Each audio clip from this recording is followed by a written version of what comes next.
You're listening to Unbelievable on Premier Christian Radio. We are just finishing up this discussion today on whether this idea that Christianity of the past is a sort of something of the Dark Ages that modernity has rescued us from is altogether all it's cracked up to be.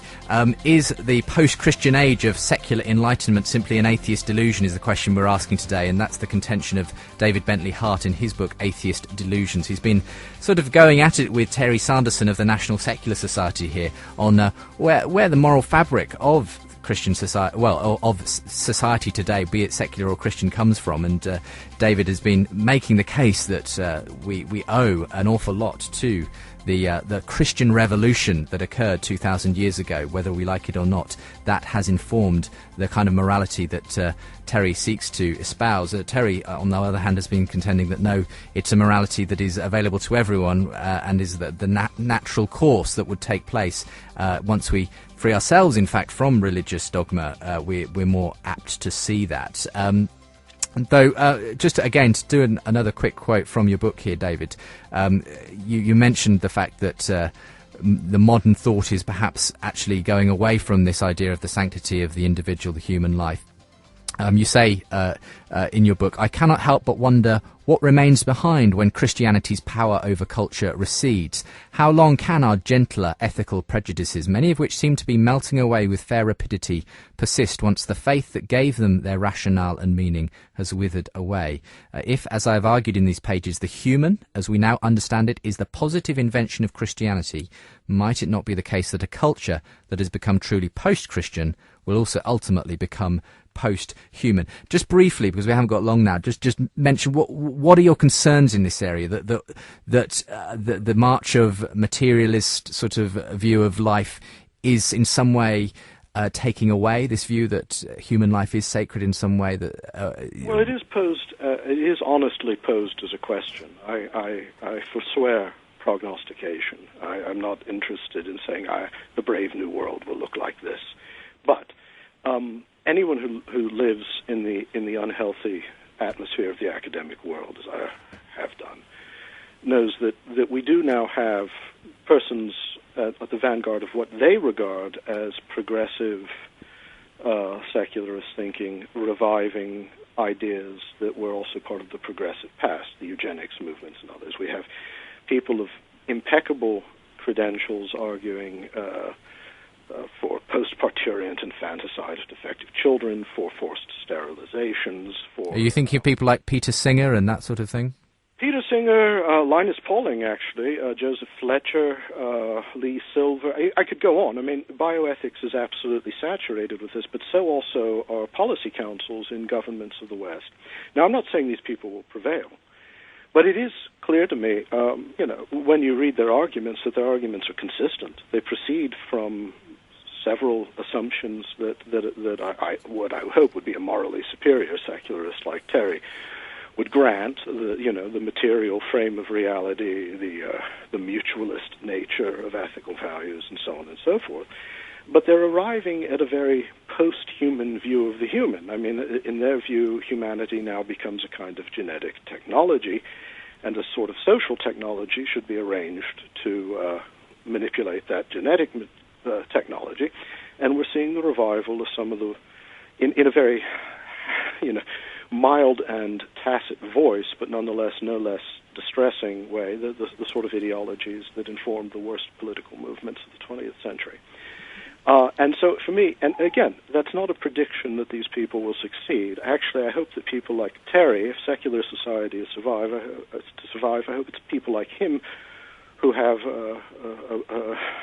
for the most part, control over the policies of the future, though I disagree with him on a few issues.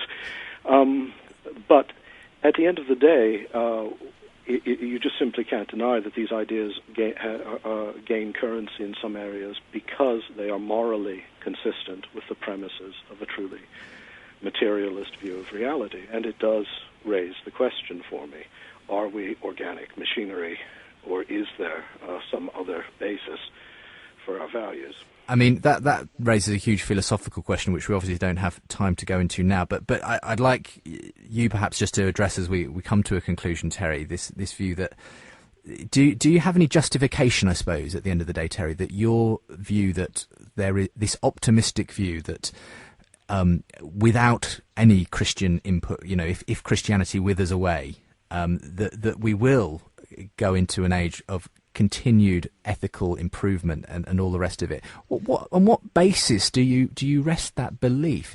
Because it strikes me as a faith position, if you like. Do you have any evidence on your side, if you like, that is the way that things will progress? No, I haven't. And like David, all we can do is hope.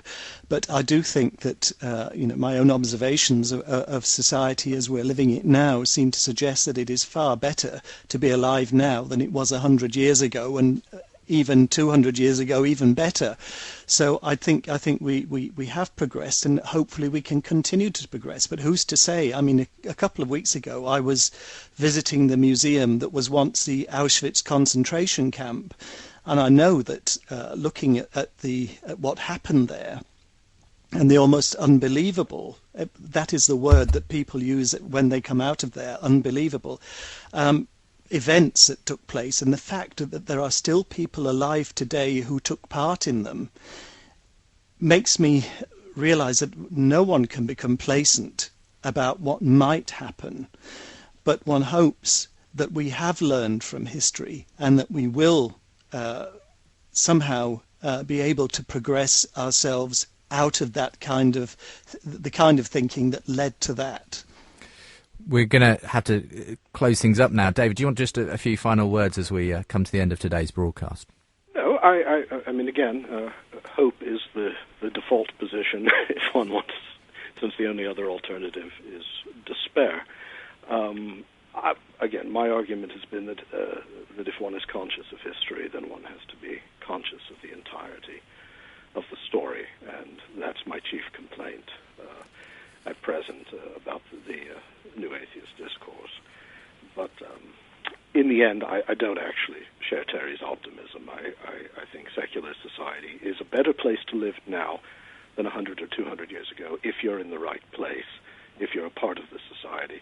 Not so nice necessarily for the cultures upon which we build our wealth, which do not get to participate in the benefits of our enlightened secularism.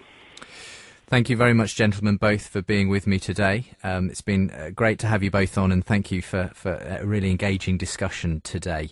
If you'd like to get hold of Atheist Delusions, I'm putting a link to where you can find it, and also to the Michael Ramsey Prize website, for which it won the award earlier on last month. So Atheist Delusions, The Christian Revolution and Its Fashionable Enemies, published by Yale, and the author David Bentley Hart was joining us on the phone today. Thanks also to Terry Sanderson of the National Secular Society. Links to him as well on the website of this programme, which you can find at premier.org.uk/unbelievable.